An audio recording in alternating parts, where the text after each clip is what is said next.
दोस्तों ऐं साथियों, जिए सिंधु देश, जिए साईं जीएम सैद। हवाउनि खे चओ त पंहिंजो रुख बदिलाए, असांजा कदम रुकणा न आहिनि, अॻु खां अॻिरा अञा वधणा आहिनि। दोस्तो, अॼु तव्हां सां कचहरी जो मक़सदु इहो आहे त जेको रियासत सिंध जी क़ौमी तहरीक मथां रेड बुक में समूरी क़ौमी तहरीक जे साथियुनि जा मूं समेत नाला ॾिना आहिनि, त इन ते तव्हां सां अॼु अची हिन वीडियो पैगाम जे ज़रिए मुखातिब थियां पियो। रेड बुक में नालो अचणु असां लाइ इल्ज़ाम न, बल्कि असां लाइ वतन सां वफ़ादारी जो हिकु वॾो एज़ाज़ आहे, जंहिंखे असां अखियुनि ते क़बूल कयूं था।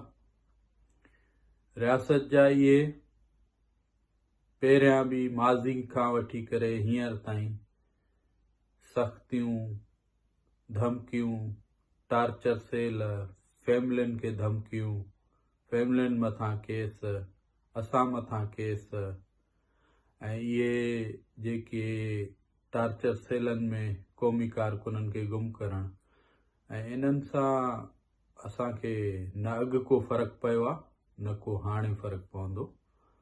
असांजी मंज़िल वतन जी आज़ादी लाइ जदोजहद आहे।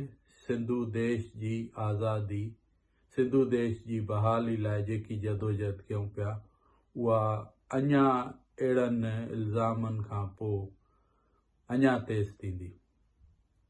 इहो सुठो आहे, असांखे ख़ुशी आहे त असांजो नालो हिननि जे ग्रीन बुक में न आहे, वरी बि रेड बुक में आहे। रेड बुक असांजो रेड कलर माना असांजे क़ौमी परचम जो बि आहे, कुआड़ी वारे जो, असांजे अजरक जो बि आहे। असां लाइ फ़ख़ुरु आहे त असांखे रेड बुक में हयो अथऊं बजाए जे ग्रीन बुक में। जेके ग्रीन बुक में आहिनि त उन्हनि खे बि मां चवंदुमि त हिन ग्रीन बुक खे छॾे, हुननि जे ग्रीन बुक खे छॾे वरी बि क़ौमी जदोजहद में असां सां शामिल थी रेड बुक में शामिल थियो, ऐं जेके इन तारीख़ जे वर्कनि में, सुनहरी वर्कनि में पंहिंजो नालो लिखायो।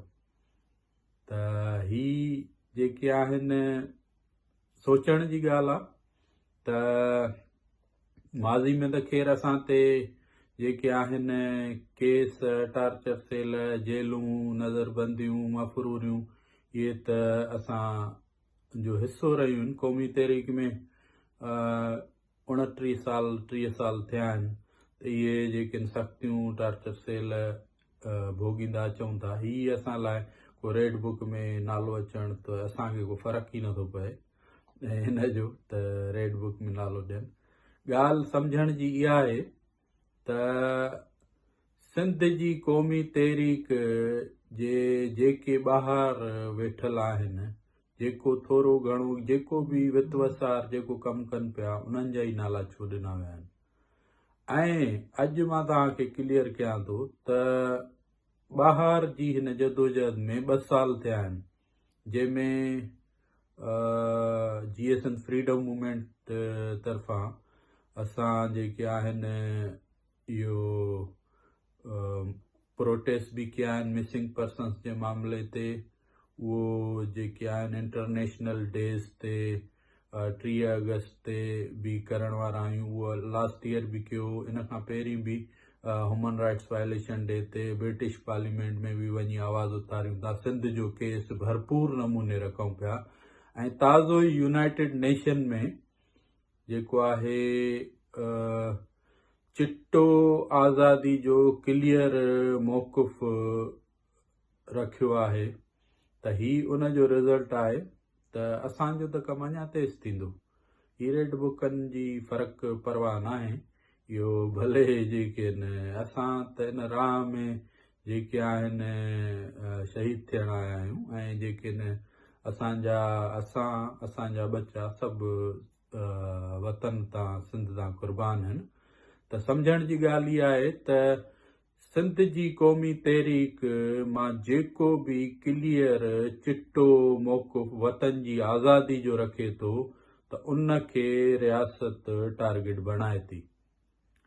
उहो भले जेके आहिनि कुझु दोस्त जे मिलिटेंसी जी ॻाल्हि कनि था, असां त सियासी इनकलाबी जेके आहिनि निज कमु कयूं पिया।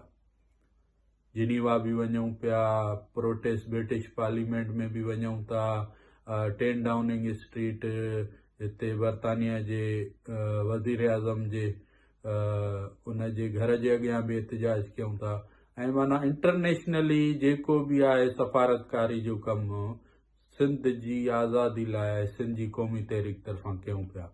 ऐं न जेकिन घणो अरसो बि न थियो आहे, 2 सालनि में हींअर निज सियासी कमु कंदड़ खे बि जेके रेड बुक में शामिल कयो थो वञे त इहो असां लाइ एज़ाज़ आहे। ऐं जेके आहिनि हिते जेको बि क्लियर चिटो वतन जी आज़ादी जो मौक़ुफ़ रखंदो, उन ते सिधी लाइन ते हलंदो, उहो सियासी हुजे या कहिड़ो बि हुजे, माना पॉलिटिकल बि कमु कंदो त उहो ई जेके रियासत तव्हांखे रेड बुक में बि शामिल कंदी, तव्हां ते टार्चर बि कंदी, तव्हां ते धमकियूं बि ॾींदी, फैमिलियुनि खे बि अगवा कंदी। त इहो इन क़ौमी तहरीक जो हिसो अथव। क़ौमी तहरीक माज़ी में जेको मीटिंगुनि में शहीद बशीर ख़ान या ॿिया दोस्त असां गॾिजी कमु कंदा हुआसीं, ऐं बशीर ख़ान त असांजो वॾो आहे, शफ़ी करनाणी बि, त इहो असां कारकुननि खे चवंदा हुआसीं त क़ौमी तहरीक में अचो था त इहे क़ौमी तहरीक कंडनि जी सेज आहे।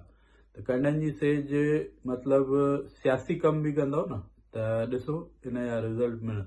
इहो त माना जेके न असां लाइ ख़ुशी आहे त असां रियासत ते असरअंदाज़ थिया आहियूं न, तॾहिं रियासत हींअर पंहिंजे रेड बुक में शामिल कयो आहे। पर इन जी असांखे परवाह न आहे। असांजी जदोजहद, असांजी जेके वतन जी आज़ादी लाइ आलमी लेवल ते सफ़ारतकारी आहे, वतन जी आज़ादी जो केस आहे, उहो भरपूर नमूने रखिबो, अञा उन खां वधीक रखिबो। ही छा सम्झनि था त जेके आहिनि ही जेके इन्हनि खे धमकाए, इन्हनि खे जेके आहिनि केस हणी टार्चर सेलनि में वञी विझी रेड बुकनि में नाला ॾेई फैमिलियुनि खे थ्रेड करे हिननि खे जेके आहिनि पंहिंजे मंज़िल तां वतन जी आज़ादी वारी जदोजहद तां हटाईंदासीं, तिर भरो बि न हटंदासीं। अञा वधीक जेके आहिनि असांजो क़ौमी कमु तेज़ थींदो, इंटरनेशनली तौर ते अञा वधीक कमु तेज़ कंदुमि। GSN फ्रीडम मूवमेंट तरफ़ां अञा कमु तेज़ कंदासीं। इहो रियासत कन खोले ॿुधे त अञा GSN जो फ्रीडम मूवमेंट तरफ़ां आलमी लेवल ते यूनाइटेड नेशन हुजे, आलमी इदारनि ताईं हुजे, अञा कमु तेज़ कंदासीं। भले हिन में अञा जेके 10 रेड बुकनि में नाला ॾियो, भले असां ते जेके केस दाख़िल कयो, भले असां ते जेके आहिनि टार्चर सेलनि में विझो, पर असां पंहिंजे मंज़िल तां फ़िक्रे GM सैद तां सियासी इनकलाबी जदोजहद तां हथ न खणंदासीं। तव्हां जेको ज़ुल्म बरबरियत जेको कयो पिया, चिचरियल लाश ॾियो था, क़ौमी कारकुननि खे खणी गुम करे था छॾियो, सालनि जा साल गुम था कयो। सोहेल रज़ा भट्टी जेके आहिनि 10 सालनि खां मथे थी विया आहिनि, उहा अञा गुम आहे। अलाह वधायो महर किथे आहे? उनजी त उमिरि 14 साल हुई, उनखे जेके 13 साल थी विया आहिनि। फ़कीर एजाज़ गाहो किथे आहे? फ़कीर एजाज़ गाहे खे बि 8 साल थिया आहिनि। अहिड़े ई नमूने सां जेके आहिनि 200 खां वधीक क़ौमी कारकुन गुम कया अथव। उन्हनि जो ॾोह इहो ई हुयो न असां वांगुरु, त जेके असां वांगुरु उहे बि वतन सां मोहबत जी ॻाल्हि कनि पिया, वतन जी आज़ादी जी ॻाल्हि कनि पिया, वतन जे जेके आहिनि मालिकी कनि पिया, वतन जे वसाइल जी मालिकी कनि पिया, त उन्हनि जो ॾोह इहो तॾहिं उन्हनि खे तव्हां टार्चर सेलनि में विधो आहे। पर फ़र्क़ु त न पियो आहे। क़ौमी तहरीक अञा मज़बूत थी आहे ऐं हींअर आलमी लेवल ते बि जेके आहिनि मज़बूत नमूने सां सिंध जी आज़ादी जो केस रखूं पिया।